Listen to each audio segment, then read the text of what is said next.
el último café de este día miércoles vamos a estar hablando un poco de cómo se ha transitado con las distintas medidas de gobierno, sanitarias, por parte económicas, por parte del gobierno nacional, por parte de los gobiernos provinciales, para poder transitar esta pandemia. Hay números que depende cómo se miren, cómo se lean, tienen distintas lecturas. Y sí, justo decíamos hoy que hemos superado las 40.000 muertes en Argentina, 280 días de pandemia, y como vos lo decías, Mariano, hay gente que dice, bueno, a ver, el gobierno se movió bien, tomó las decisiones correctas, en algún momento tomó decisiones más correctas que en otros.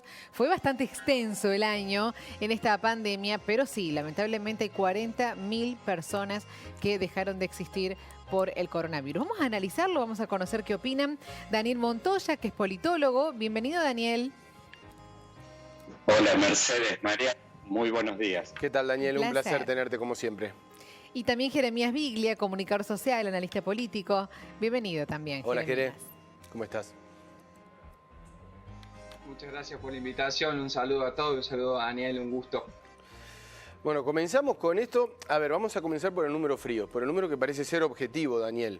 Uno habla de 40.000 muertes. Detrás de esos 40.000 muertes, o en el transcurso de esos 40.000 muertes, hubo un montón de decisiones por parte del gobierno que llevaron a distintas medidas que terminan desembocando en este número. Pero ¿se puede analizar tan solo desde el número el recorrido político de la pandemia?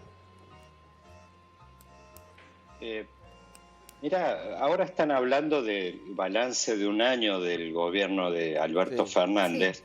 Y, a ver, hay dos variables para analizar esto, que es las circunstancias que enfrenta un gobierno, que de alguna forma le ponen la vara a una gestión, y después, por supuesto, la virtud con la que enfrentan los problemas. Bien. Y claramente este es el año que no solo al gobierno de Alberto Fernández, sino que a todos los gobiernos, la vara de este primer año prácticamente se las está poniendo la pandemia.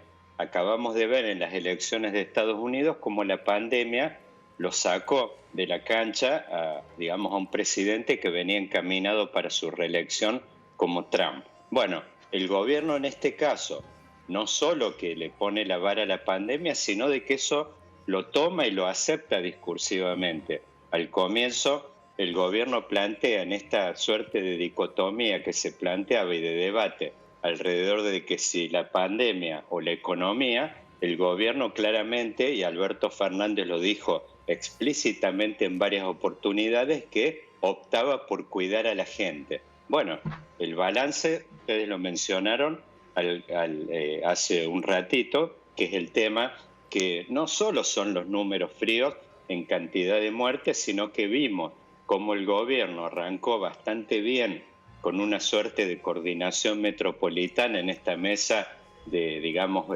conjunta con el jefe de gobierno de la ciudad de Buenos Aires y con el gobernador de la provincia de Buenos Aires, pero vimos cómo esto se fue diluyendo en el tiempo y después vimos esta suerte de caos que tenemos a nivel nacional, donde cada distrito enfrentó esta pandemia con un manual diferente. Vimos, por ejemplo, el caso de aduanas interiores, prácticamente el país alambrado en algunas provincias, como por ejemplo una que ustedes tienen muy cerca, que es San Luis. En el norte vimos estos episodios con Formosa y vemos claramente donde este capital político que había amasado Alberto Fernández al comienzo, claramente se fue diluyendo. Y lo vemos reflejado hoy, la imagen negativa de Alberto Fernández es superior a la positiva. Vemos de que el balance de este año, en términos, cuando decían salud versus economía, es malo en el terreno de la salud, pero también malo en el terreno de la economía.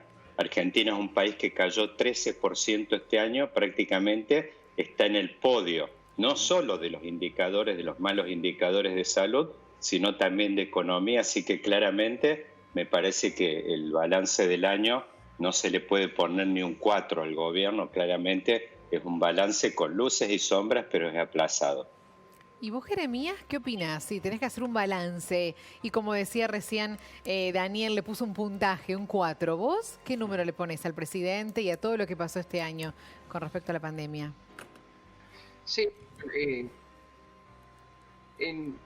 Sí, en varios debates que hemos tenido a lo largo de este año, habíamos iniciado diciendo que el impacto o el desarrollo de lo que era la pandemia iba a estar vinculada a 3 o 4 factores fundamentales que nos podían comprender nos permitían comprender un poquito mejor este fenómeno, ¿no? Que por un lado tenía que ver las características de la población, el flujo de la población que poseen los diferentes estados, la situación o la capacidad del sistema sanitario que pudiera poseer cada uno de ellos, y a su vez las competencias estatales, ¿no? En ese sentido, yo creo que para la República Argentina se evidenciaron varias cuestiones, ¿no? Los datos son los datos. En este sentido, uno percibe que Argentina no solamente en cantidad de contagios está entre los primeros países, sino también incluso en las tasas de mortalidad por millón de habitantes. Con lo cual se evidencian algunos problemas directamente vinculados a la competencia estatal, que tuvieron como consecuencia un poco desarrollo de testeos masivos, errores de estrategia como por ejemplo no haber evitado el aislamiento de los sectores más vulnerables, como por ejemplo las villas de emergencia, haber prohibido actividades recreativas al aire libre, que eso desembocaron en una situación de hartazgo social, por ende también de incumplimiento a las normativas establecidas. También se evidenciaron una falta de gestión, o sea, no se evidenció, sino que se reafirmó una situación preexistente, que es que el AMBA, que concentra el 40% de la población, una especie de hipertrofia, que el país se planifique, se gobierna desde ahí hacia el interior. Eso también trajo problemas de desfasaje, porque justamente vos tuviste una situación donde implosiona el AMBA, te olvidaste de las provincias, llevaste un proceso de relajamiento de las provincias, ya cuando antes las habías hecho hacer el desgaste, en un momento en donde no había contagios, y a su vez después esa curva nunca termina de descender, porque cuando se empezó a tratar el AMBA, a crecer en el interior, sí. Sí, Jeremías, me parece clave eso que decís en cuanto a esto de mirar el país con una mirada más federal. Sí. Porque es cierto, en el interior se estuvo encerrado, entre comillas, o con una cuarentena muy estricta, cuando no había casos. No, estaba todo nucleado en el AMBA. Y cuando se tuvo que tomar las medidas en el interior del país, porque finalmente el virus llegó, iba a llegar el virus, finalmente el virus llegó al interior del país, ya había un nivel de hartazgo muy grande. Es verdad. Y en el AMBA, cuando no hubo la cantidad de casos, se empezaron las aperturas y en el interior del país parecía que ya el virus había pasado y al contrario, se estaba en una situación de lo más crítico. Me parece que esa situación de lectura y respuesta con el AMBA al interior del país fue uno de los desfasajes más importantes que hubo. Sí, eso tiene que ver en realidad con una tradición política que lamentablemente posee nuestro país y sobre todo también con el diseño institucional. Y a esto lo sumo no solamente la cuestión de hartazgo en términos psicológicos, sino también el impacto que tuvo sobre el nivel de vida en la economía y el nivel de ingreso de la población. Por supuesto. Que es lo que más repercutió. Daniel, también haciendo un balance, al comienzo parecía que este gobierno iba a tener hasta como un acuerdo con la oposición o que iba a ser todo como mucho más tranquilo. Recuerdo a principio de año que nos poníamos contentos, decíamos quizás esta es la vez, que se puede, que lo que tanto anhelamos, ¿no? Que haya como una especie, si bien cada uno mantiene su ideología, pero que haya punto de acuerdo. Parecía que sí se iba a poder. Y finalmente no. La oposición empezó a aparecer cada vez más y se empezaron a notar nuevamente las diferencias y terminamos como siempre, Daniel, este año. Bueno, tuvimos un espejismo al comienzo del gobierno, justo esto que mencionaba Jeremías recién, esta coordinación que se dio en esta mesa del área metropolitana, la verdad es que entusiasmó muchísimo, porque era una mesa que si uno va a la lectura política fina, lo que te dabas cuenta ahí de que estaba la principal referencia de la oposición, Horacio Rodríguez Larreta, y por el otro lado, la pata, que yo te diría que es la principal referencia del kirchnerismo en cuanto al manejo de territorios, que es el gobernador de la provincia de Buenos Aires, Axel Kicillof. Entonces, más allá de algunos matices, algunas diferencias que se daban, los 3 meses esto que funcionó la mesa, había cierto entusiasmo. Ahora, en la medida de que el presidente fue perdiendo visiblemente este capital político, los anabólicos que le dio la buena administración de la pandemia al comienzo,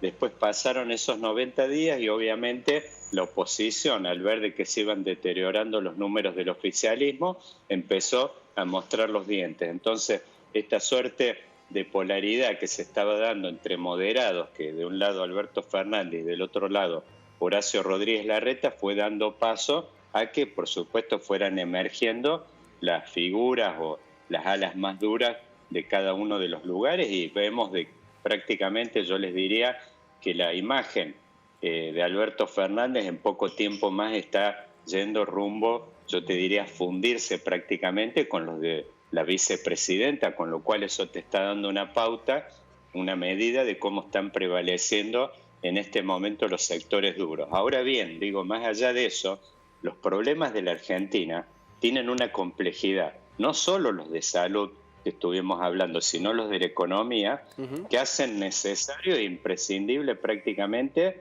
de que, digamos, se reconstruya esta dinámica del comienzo, más allá de que esto no resulte o no le dé dividendos al gobierno en términos de, y a la oposición en términos de opinión pública. Así que a un año, yo creo que estamos forzados. A tan pocos meses, Daniel, a tan pocos meses de unas elecciones, esa situación parece complicada, ¿no? Porque se está midiendo constantemente. Y justamente la pregunta tiene que ver, Jeremías, si te pensás que la agenda ya la corrió de manera definitiva, la agenda de la pandemia, el gobierno, es decir, correrla es correrla un poquito, no desaparecerla, pero atendiendo las aperturas, la temporada de verano, la embestida política con la ley del aborto, con el aporte de las grandes fortunas, me parece que hay una embestida política para recuperar capital, ¿no? Lo que decía Daniel. Sí, yo coincido en ese sentido. Pensemos que el fenómeno del COVID terminó siendo monotemático, haciendo que casi el conjunto total de la población estuviera involucrado en el debate público sobre el desarrollo de la pandemia, cuestión que, como bien dice Daniel, como bien describe, erosionó de manera significativa toda la imagen positiva que se había desarrollado por parte del capital político del presidente, y la verdad que al frente de todos recuperar y obtener iniciativa política le costó muchísimo, en parte por esta dificultad de salir del fenómeno del COVID en cuanto a discusión del debate público, y a su vez también por los propios chispazos internos que tuvo el frente de todos. Y creo que hay una irrupción, ¿no? en este contexto de consenso que se había advertido en el inicio de la pandemia, que fue el caso Vicentín. Creo que ahí en el caso Vicentín hay una irrupción y un cambio muy significativo en lo que hace a la posibilidad de establecimiento de consenso tanto entre gobierno y oposición, y por supuesto ese clima de comunicación de crisis pasó directamente a estar vinculados a un contexto de comunicación meramente electoral. Aún así, considero que el gobierno en los pasos que está dando, con las medidas que está adoptando, dicho sea paso, podría ser una cuestión de tener en cuenta que se han creado 15 impuestos de lo que va del año, que es una cuestión no muy positiva para el desarrollo de la inversión y por cuanto a la generación de empleo. Aún así, considero que sí, el gobierno ha llevado a cabo un conjunto de medidas que básicamente apuntan sobre todo a la contención de su estructura o su votante más fidedigno.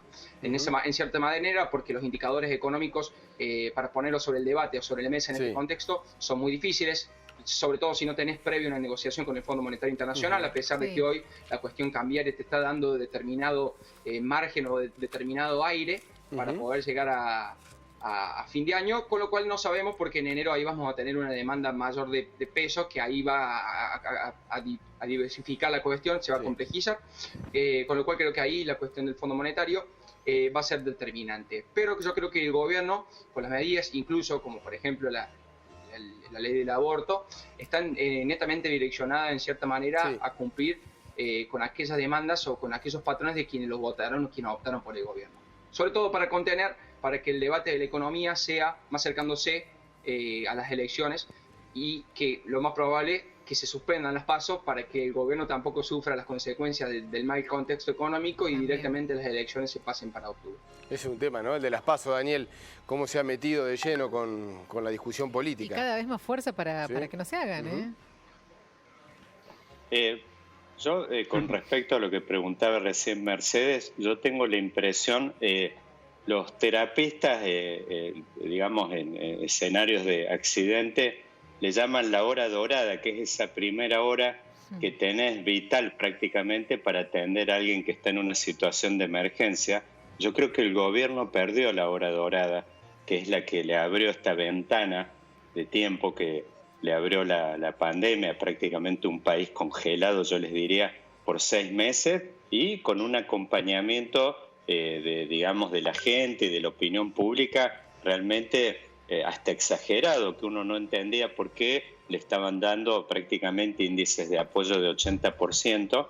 A mí me da la impresión de que el gobierno perdió esa hora dorada tan preciada y tan importante, y ahora, por supuesto, estamos viendo esto que comentaban de la PASO, cómo el gobierno tiene que empezar a hacer, digamos, ingeniería. Ahora, obviamente, necesita, es vital para este año tan difícil electoral que enfrenta, el tema de dispersar a la oposición. Estamos viendo un movimiento, por supuesto, que el gobierno ve con mucha simpatía, es que se astille este arco de votantes de Juntos por el Cambio entre lo que podríamos decir el macrismo, Claro. Y por supuesto sus derivados, y después estamos viendo en las encuestas como esta opción libertaria, ruidosa, con Esper, Milei, Rosales, digamos, cómo está consiguiendo índices que prácticamente yo les diría que están actualmente pisando el doble dígito en algunos distritos importantes. Los vimos, bueno, estuvieron de hecho el lunes en la ciudad de Córdoba haciendo un acto político. Sí. Este es un movimiento que, por supuesto, mucho más ruidosa que con votos por ahora, Daniel, ¿eh? Mucho más ruidosa que con votos. ¿Esa segunda opción? Sí, sí. Hoy, por supuesto, hoy es más sensación que por supuesto, que clima real, pero bueno, hay una, sí, digamos, están empezando a mover la aguja en las encuestas. Daniel, Jeremías, muchísimas gracias. Vamos a seguir charlando. Se viene un año muy, pero muy político. Un fin de año político, un comienzo de año político, más allá de la pandemia, así que lo vamos a seguir convocando. Muchísimas gracias, como siempre, por la predisposición. Muy buenos días. Hasta luego. Saludos, muchas gracias y buena semana corta. Igual.